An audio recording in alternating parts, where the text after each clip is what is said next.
नमस्कार। आज के दिन का पूरे देश को बेसब्री से इंतजार रहा है। कितने महीनों से देश के हर घर में बच्चे, बूढ़े, जवान सभी की जुबान पर यही सवाल था कि कोरोना की वैक्सीन कब आएगी। तो अब कोरोना की वैक्सीन आ गई है, बहुत कम समय में आ गई है।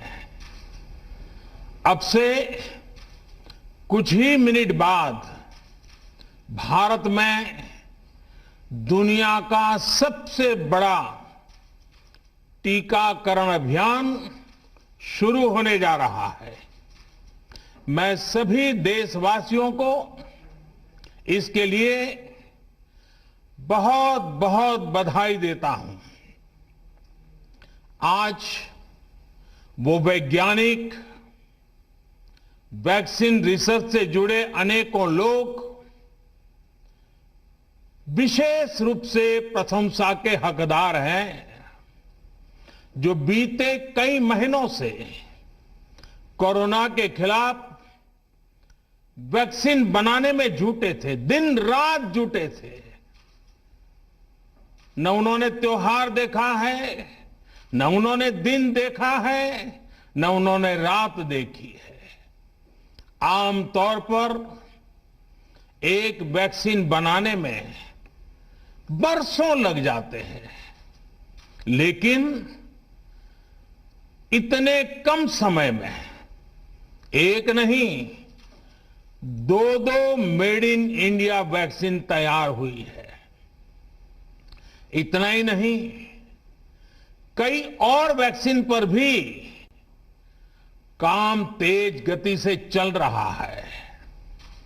ये भारत के सामर्थ्य, भारत की वैज्ञानिक दक्षता, भारत के टैलेंट का जीता जागता सबूत है। ऐसी ही उपलब्धियों के लिए राष्ट्रकवि रामधारी सिंह दिनकर जी ने कहा था, मानव जब जोर लगाता है, पत्थर पानी बन जाता है।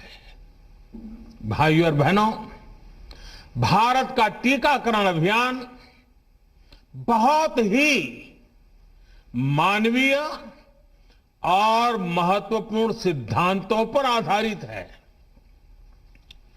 जिसे सबसे ज्यादा जरूरी है, उसे सबसे पहले कोरोना का टीका लगेगा। जिसे कोरोना संक्रमण का रिस्क सबसे ज्यादा है, उसे पहले टीका लगेगा। जो हमारे डॉक्टर्स हैं, नर्सेस हैं, अस्पताल में सफाई कर्मी हैं, मेडिकल पैरामेडिकल स्टाफ हैं, वो कोरोना की वैक्सीन के सबसे पहले हकदार हैं। चाहे वो सरकारी अस्पताल में हो या फिर प्राइवेट में, सभी को ये वैक्सीन प्राथमिकता पर लगेगी। इसके बाद उन लोगों को टीका लगाया जाएगा जिन पर जरूरी सेवाओं और देश की रक्षा या कानून व्यवस्था की जिम्मेदारी है। जैसे हमारे सुरक्षा बल हो गए, पुलिसकर्मी हो गए, फायर ब्रिगेड के लोग हो गए, सफाई कर्मचारी हो गए, इन सभी को ये वैक्सीन प्राथमिकता पर लगेगी।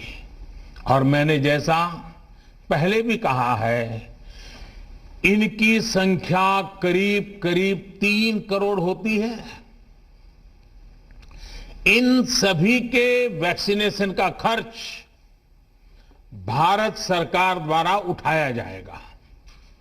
साथियों, इस टीकाकरण अभियान की पुख्ता तैयारियों के लिए राज्य सरकारों के सहयोग से देश के कोने कोने में ट्रायल्स किए गए हैं, ड्राई रन्स हुए हैं।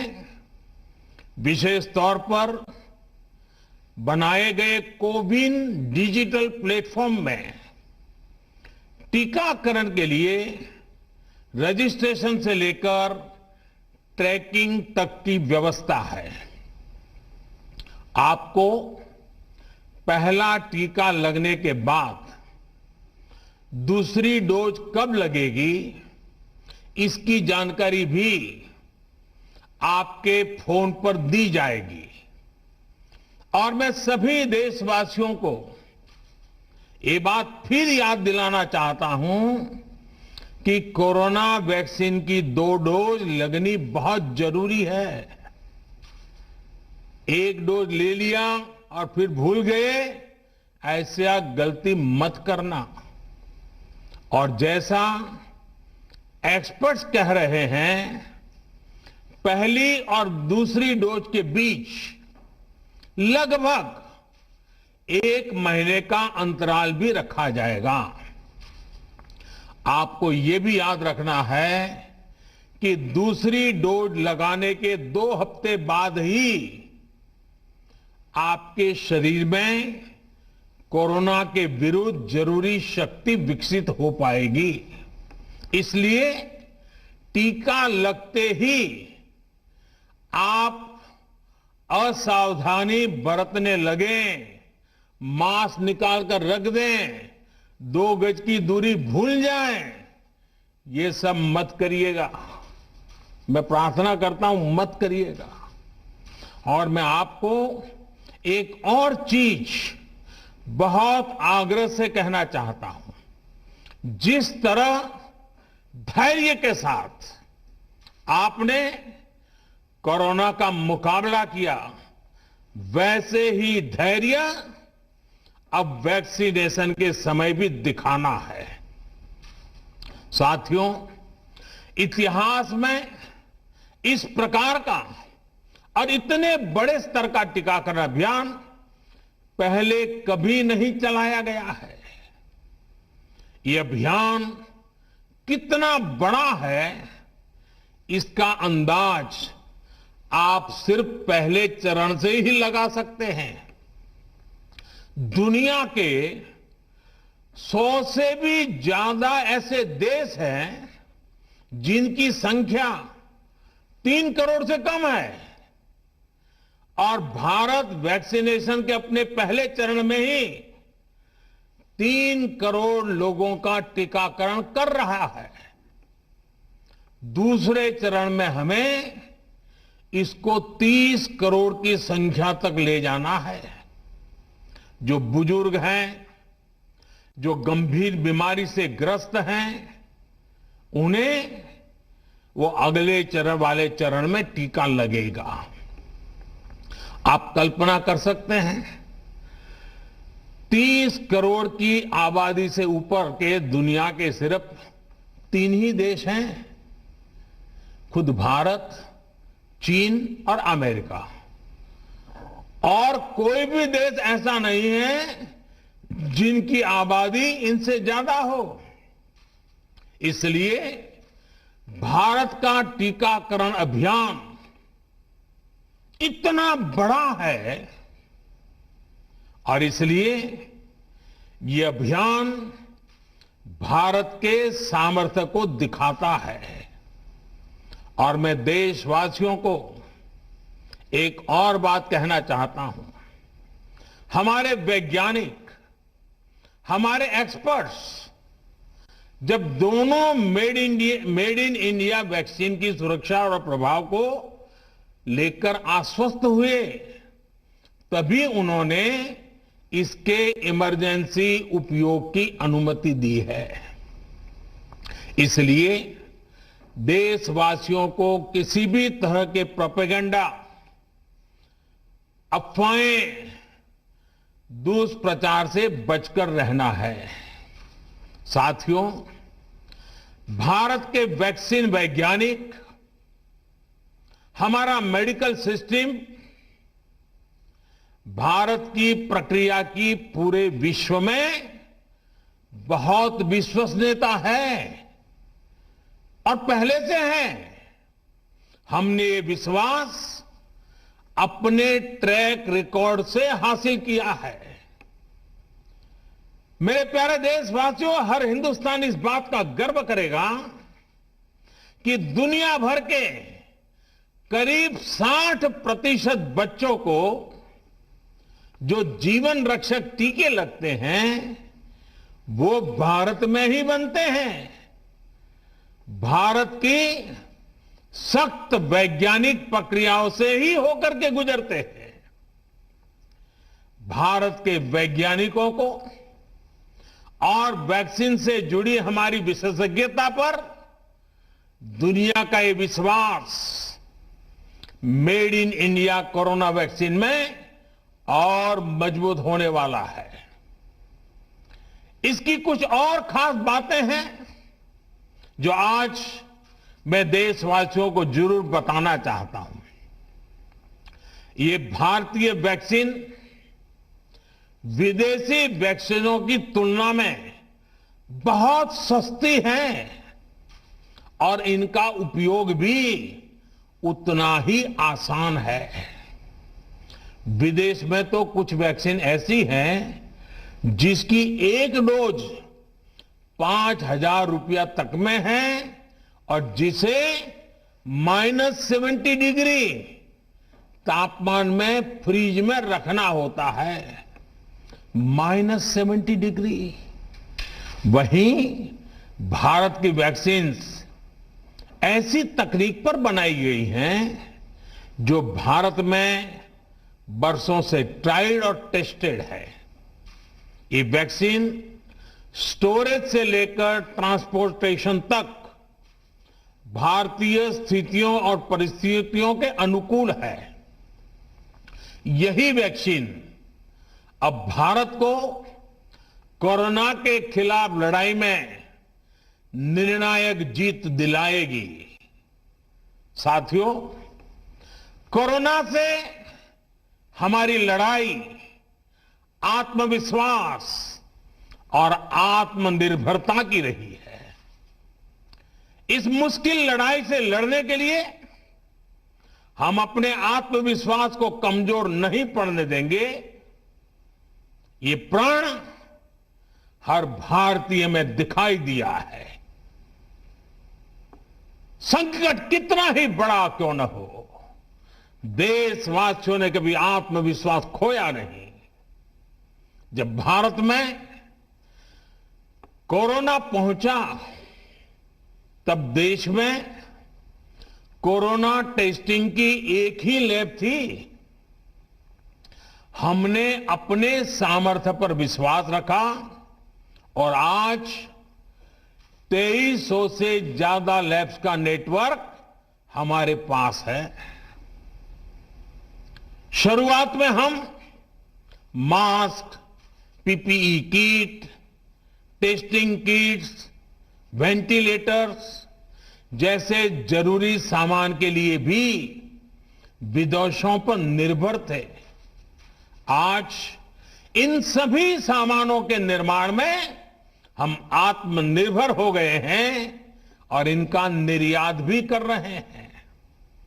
आत्मविश्वास और आत्मनिर्भरता की इसी ताकत को हमें टीकाकरण के इस दौर में भी सशक्त कर रहा है। साथियों, महान तेलुगु कवि श्री गुराजाड़ा अप्पा राव ने कहा था, सौंत लाभम कौंत मानुको, सौंत लाभ कौंत मानुको, पौरु गुवाडिकी तोड़ू पाड़बोए, देश मंटे मट्टी कादोई, देश मंटे मनुष्य लोय। यानी हम दूसरों के काम आए, ये निस्वार्थ भाव हमारे भीतर रहना चाहिए। राष्ट्र सिर्फ मिट्टी, पानी, कंकड़, पत्थर से नहीं बनता, बल्कि राष्ट्र का अर्थ होता है हमारे लोग। कोरोना के विरुद्ध लड़ाई को संपूर्ण देश ने इसी भावना के साथ लड़ा है। आज जब हम बीते साल को देखते हैं तो एक व्यक्ति के रूप में, एक परिवार के रूप में, एक राष्ट्र के रूप में हमने बहुत कुछ सीखा है, बहुत कुछ देखा है, जाना है, समझा है। आज भारत जब अपना टीकाकरण अभियान शुरू कर रहा है तो मैं उन दिनों को भी याद कर रहा हूं। कोरोना संकट का वो दौर जब हर कोई चाहता था कि कुछ करें, लेकिन उसको उतने रास्ते नहीं सूझते थे। सामान्य तौर पर बीमारी में पूरा परिवार बीमार व्यक्ति की देखभाल के लिए जुट जाता है, लेकिन इस बीमारी ने तो बीमार को ही अकेला कर दिया।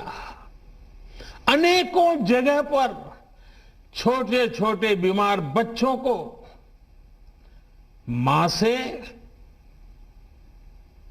दूर रहना पड़ा। मां परेशान रहती थी, मां रोती थी, लेकिन चाहकर भी कुछ कर नहीं पाती थी। बच्चे को अपनी गोद में नहीं ले पाती थी। कहीं बुजुर्ग पिता अस्पताल में अकेले अपनी बीमारी से संघर्ष करने को मजबूर थे। संतान चाहकर भी उसके पास नहीं जा पाती थी। जो हमें छोड़कर चले गए, उनको परंपरा के मुताबिक वो विदाई भी नहीं मिल सकी जिसके वो हकदार थे।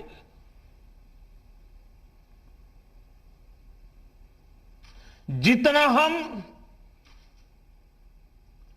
उस समय के बारे में सोचते हैं, मन सिहर जाता है, उदास हो जाता है। लेकिन साथियों, संकट के उसी समय में, निराशा के उसी वातावरण में कोई आशा का भी संचार कर रहा था। हमें बचाने के लिए अपने प्राणों को संकट में डाल रहा था। हमारे doctor, nurse, paramedical staff, ambulance driver, ASHA worker, सफाई कर्मचारी, पुलिस के साथी और दूसरे फ्रंटलाइन वर्कर्स, उन्होंने मानवता के प्रति अपने दायित्व को प्राथमिकता दी।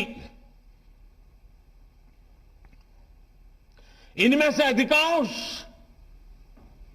तब अपने बच्चों, अपने परिवार से दूर रहे, कई कई दिन तक घर नहीं गए।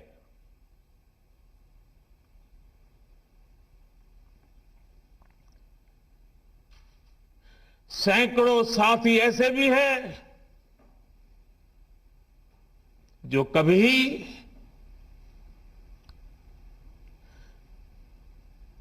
घर वापस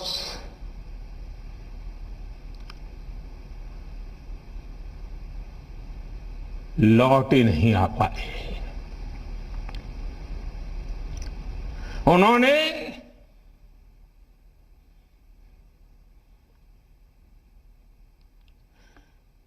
एक एक जीवन को बचाने के लिए अपना जीवन आहूत कर दिया। इसलिए आज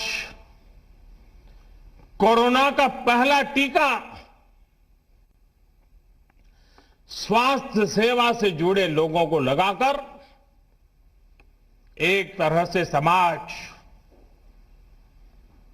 अपना ऋण चुका रहा है। ये टीका उन सभी साथियों के प्रति कृतज्ञ राष्ट्र की आदरांजलि भी है। भाइयों और बहनों,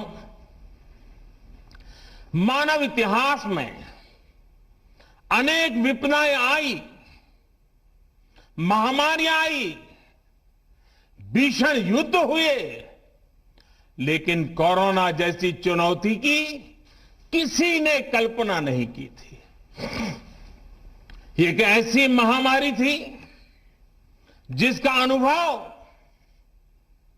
ना तो साइंस को था, ना ही सोसाइटी को था।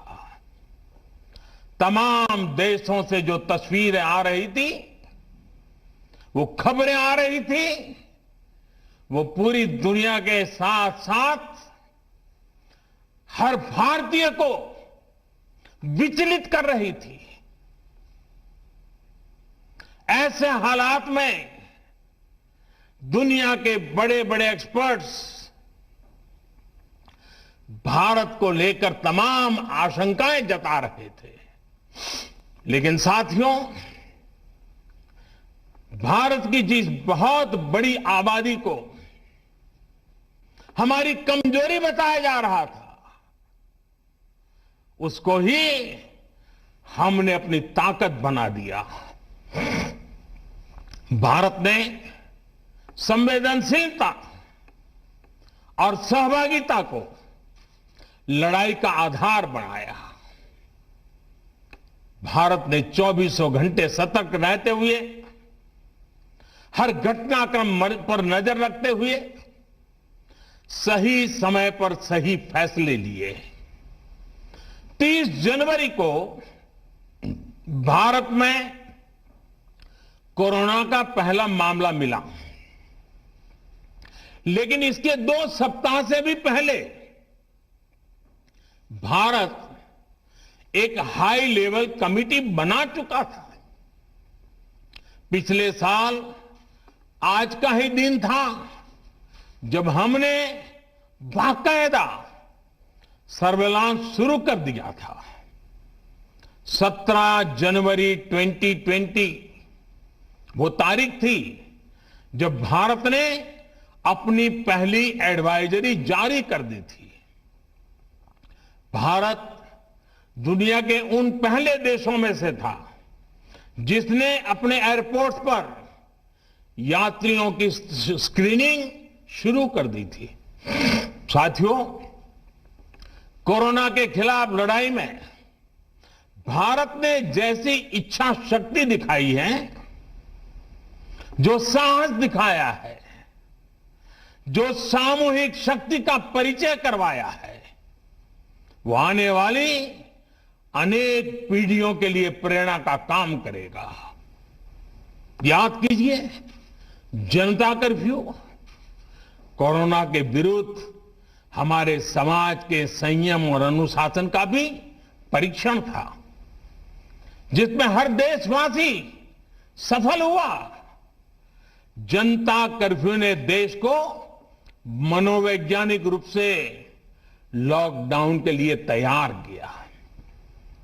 हमने ताली, थाली और दिया जलाकर देश के आत्मविश्वास को ऊंचा रखा। साथियों, कोरोना जैसे अनजान दुश्मन जिसके एक्शन रिएक्शन को बड़े बड़े सामर्थ्यवान देश नहीं भांप पा रहे थे,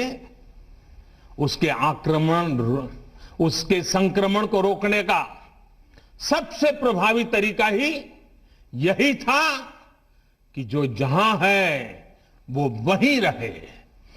इसलिए देश में लॉकडाउन का फैसला भी किया गया। यह निर्णय आसान नहीं था, इतनी बड़ी आबादी को घर के अंदर रखना असंभव है, इसका हमें एहसास था। और यहां तो देश में सब कुछ बंद होने जा रहा था, लॉकडाउन होने जा रहा था। इसका लोगों की रोजी रोटी पर क्या प्रभाव पड़ेगा, अर्थव्यवस्था पर क्या प्रभाव पड़ेगा, इसका आकलन भी हमारे सामने था।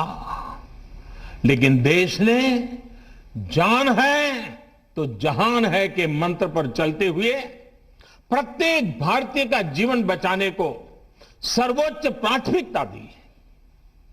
और हम सभी ने ये देखा है कि कैसे तुरंत ही पूरा देश, पूरा समाज इस भावना के साथ खड़ा हो गया। अनेकों बार छोटी छोटी लेकिन महत्वपूर्ण चीजों की जानकारी देने के लिए मैंने भी अनेक बार देशवासियों के साथ सीधा संवाद किया। एक तरफ जहां गरीबों को मुफ्त भोजन की व्यवस्था की गई, तो वहीं दूध, सब्जी, राशन, गैस, दवा ऐसी जरूरी चीजों की सुचारू आपूर्ति सुनिश्चित की गई। देश में व्यवस्थाएं ठीक से चलें, इसके लिए गृह मंत्रालय ने 24/7 कंट्रोल रूम शुरू किया, जिस पर हजारों कॉल्स का जवाब दिया गया, लोगों को समाधान दिया गया। साथियों, कोरोना के विरुद्ध इस लड़ाई में हमने कदम कदम पर दुनिया के सामने उदाहरण प्रस्तुत किया है। ऐसे समय में जब कुछ देशों ने अपने नागरिकों को चीन में बढ़ते कोरोना के बीच छोड़ दिया था, तब भारत चीन में फंसे हर भारतीय को वापस लेकर आया। और सिर्फ भारत के ही नहीं, हम कई दूसरे देशों के नागरिकों को भी वहां से वापस निकाल करके लाए। कोरोना काल में वंदे भारत मिशन के तहत 35 लाख से ज्यादा भारतीयों को विदेशों से भारत लाया गया। मुझे याद है, एक देश में जब भारतीयों को टेस्ट करने के लिए मशीनें कम पड़ रही थी, तो भारत ने पूरी टेस्टिंग लैब यहां से वहां भेज करके उसको वहां सजाया, लगाया, ताकि वहां से भारत आ रहे लोगों को टेस्टिंग की दिक्कत ना हो। साथियों, भारत ने इस महामारी से जिस प्रकार से मुकाबला किया, उसका लोहा आज पूरी दुनिया मान रही है। केंद्र और राज्य सरकारें, स्थानीय निकाय, हर सरकारी संस्थान, सामाजिक संस्थाएं कैसे एकजुट होकर बेहतर काम कर सकते हैं, ये उदाहरण भी भारत ने दुनिया के सामने रखा। इसरो, डीआरडीओ, फौज से लेकर किसानों और श्रमिकों तक सभी एक संकल्प के साथ कैसे काम कर सकते हैं, ये भारत ने दिखाया है। 2 गज की दूरी और मास्क है जरूरी, उस पर फोकस करने वालों में भी भारत अग्रणी देशों में रहा। भाई और बहनों, आज इन्हीं सब प्रयासों का परिणाम है कि भारत में कोरोना से होने वाली मृत्यु की दर कम है और ठीक होने वालों की दर बहुत अधिक है। देश के कई जिले ऐसे हैं जहां एक भी व्यक्ति को हमें कोरोना की वजह से खोना नहीं पड़ा। इन जिलों में हर व्यक्ति कोरोना से ठीक होने के बाद अपने घर पहुंचा है। बहुत से जिले ऐसे भी हैं जहां बीते 2 सप्ताह से कोरोना संक्रमण का एक भी केस नहीं आया है। जहां तक कि लॉकडाउन के से प्रभावित अर्थव्यवस्था की रिकवरी में भी भारत दुनिया में आगे निकल रहा है। भारत उन गिने चुने देशों में है जिसने मुश्किल के बावजूद दुनिया के 150 से ज्यादा देशों में जरूरी दवाएं और जरूरी मेडिकल सहायता पहुंचाई। पैरासीटामोल हो, हाइड्रोक्सी क्लोरोक्वीन हो, टेस्टिंग से जुड़ा सामान हो, भारत ने दूसरे देश के लोगों को भी बचाने की हर संभव कोशिश की। आज जब हम अपनी वैक्सीन बना ली है, तब भी भारत की तरफ दुनिया आशा और उम्मीद की नजरों से देख रही है।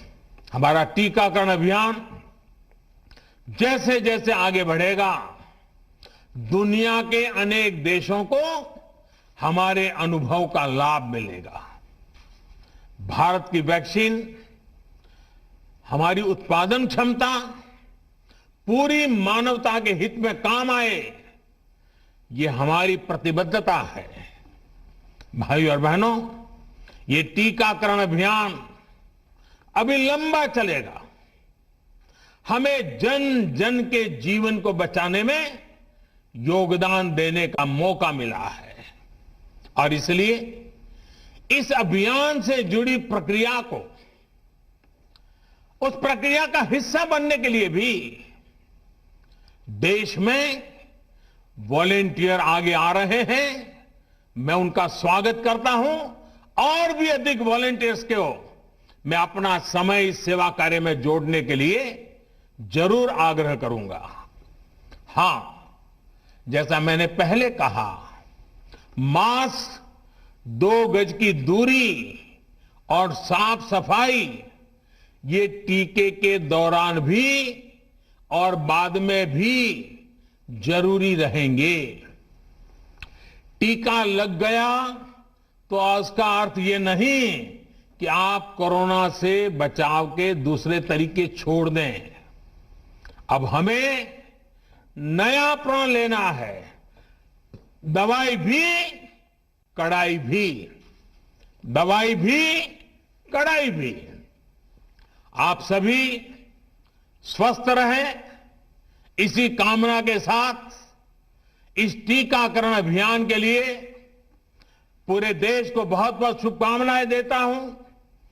देश के वैज्ञानिकों का, रिसर्चर्स का, लैब में जुड़े हुए सब लोगों का, जिन्होंने पूरे साल एक ऋषि की तरह अपनी लैब में जीवन खपा दिया और ये वैक्सीन देश और मानवता को दी है। मैं उनको भी विशेष रूप से अभिनंदन करता हूं, उनका आभार व्यक्त करता हूं। मेरी आप सबको बहुत बहुत शुभकामनाएं हैं। आप जल्द इसका लाभ उठाएं, आप भी स्वस्थ रहें, आपका परिवार भी स्वस्थ रहें, पूरी मानव जात इस संकट की घड़ी से बाहर निकले और स्वस्थता हम सबको प्राप्त हो। इसी एक कामना के साथ आप सबका बहुत बहुत धन्यवाद।